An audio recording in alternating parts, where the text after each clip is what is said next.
ఉక్కు మహిళ శ్రీమతి ఇందిరా గాంధీ ఈ దేశంలో సీలింగ్ చట్టాన్ని తీసుకొచ్చి వేలాది ఎకరాలు లక్షలాది ఎకరాల భూములను దొరల గడిలలో మూలుగుతుంటే ఆ భూములను గుద్దుకొని దళితుల గిరిజనులకు పంచిపెట్టింది. ఇల్లు లేని వాళ్ళకు ఇందిరమ్మ ఇల్లు ఇచ్చింది, కట్టుకోవడానికి పట్టా లేని వాళ్ళకు ఇంటి పట్టానిచ్చింది. దున్నుకునే వాడికి భూమి లేకపోతే దున్నేవాడికి భూమి అని గ్రామాలలో 25 లక్షల ఎకరాల భూమి ఇవాళ ఇందిరమ్మ ఇచ్చింది. ఆదివాసీలకు 10 లక్షల ఎకరాల పోడు భూముల పట్టాలు ఇచ్చింది ఇందిరమ్మ ప్రభుత్వం. ఇవాళ పేదవాడు సొంత ఇల్లు ఉన్నా, సొంత ఇంటి స్థలం ఉన్నా, దున్నుకోవడానికి భూమి ఉంది అంటే అది ఇందిరమ్మ ఇచ్చిన భూమి, ఇందిరమ్మ ఇచ్చిన ఇల్లు పట్ట, ఇందిరమ్మ ఇచ్చిన ఇల్లు అని చెప్పి నేను ఈ సందర్భంగా తెలియజేయదలుచుకున్నాను.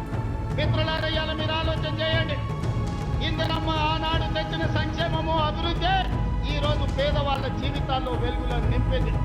అందుకే ఈరోజు ఏ సంక్షేమ పథకానికైనా ఇందిరమ్మ పేరు మనం పెడుతున్నాం.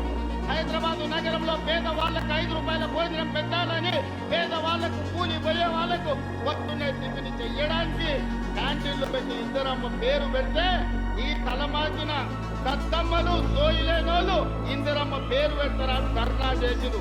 ఒక్కనొక్కని బట్టలిప్పదీసి కొడితే తప్ప ఇందిరమ్మ గొప్పతనం వాళ్ళకు అర్థం కాదు అని చెప్పి నేను ఈ సందర్భంగా తెలియజేస్తున్న మిత్రులారా.